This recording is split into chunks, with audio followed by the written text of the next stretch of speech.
कहानी है जंगल के स्कूल का रिजल्ट। हुआ यूं कि जंगल के राजा शेर ने ऐलान कर दिया कि अब आज के बाद कोई अनपढ़ ना रहेगा, हर पशु को अपना बच्चा स्कूल भेजना होगा। राजा साहब का स्कूल पढ़ा लिखा कर सबको सर्टिफिकेट बांटेगा। सब बच्चे स्कूल चले। हाथी का बच्चा भी आया, शेर का भी, बंदर का भी और मछली भी। खरगोश भी आया तो कछुआ भी, ऊँट भी और जिराफ भी।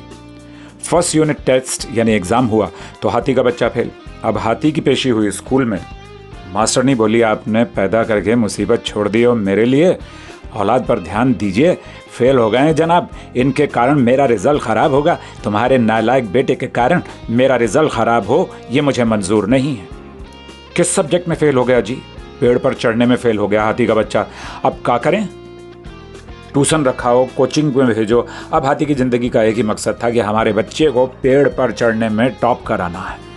किसी तरह साल बीता, फाइनल रिजल्ट आया तो हाथी, ऊँट, जिराफ सब फेल हो गए। बंदर की औलाद फर्स्ट आई।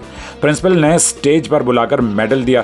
बंदर ने उछल उछल कर, कलाबाजियाँ दिखाकर, गुलाटियाँ मारकर खुशी का इजहार किया। इधर अपमानित महसूस कर रहे हाथी, ऊँट और जिराफ ने अपने अपने बच्चे कूट दिए, पीट दिए।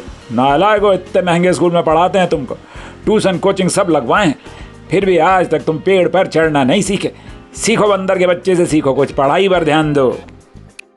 फेल हालांकि मछली भी हुई थी, बेशक स्विमिंग में फर्स्ट आई थी, पर बाकी सब्जेक्ट में तो फेल ही थी। मास्टरनी जी बोली, आपकी बेटी के साथ अटेंडेंस की प्रॉब्लम है। मछली ने बेटी को आंखें दिखाई। बेटी ने समझाने की कोशिश की, माँ मेरा दम घुटता है स्कूल में, मुझे सांसें नहीं आती है, मुझे नहीं पढ़ना है स्कूल में।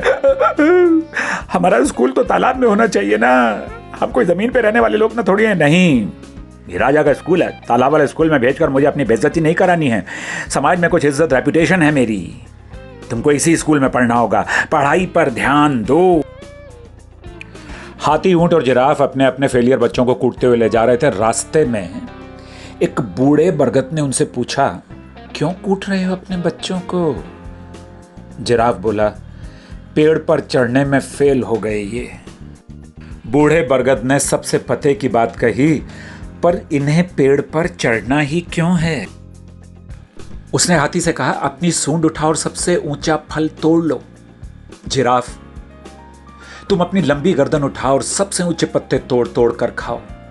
ऊंट भी गर्दन लंबी करके फल पत्ते खा सकता है। हाथी के बच्चे को क्यों चढ़ाना चाहते हो पेड़ पर? मछली को तालाब में ही सीखने दो ना। जो जहां है वहीं उसे सुविधा उपलब्ध कराओ। हाथी के बच्चे को पेड़ पर चढ़ाकर जबरदस्ती उसे अपमानित मत करो, उसके ऊपर फेलियर का ठप्पा मत लगाओ। ठीक है, बंदर का उत्साहवर्धन करो, पर क्लास के शेष 34 बच्चों को डफर, फेलियर, नाकाबिल ऐसा मत कहो। मछली बेशक पेड़ पर ना चढ़ पाए, पर एक दिन वो पूरा समंदर नाप देगी, क्योंकि उसकी योग्यता है वो। तो जो जिसकी योग्यता है वही शिक्षा उसे प्रदान की जाए। ये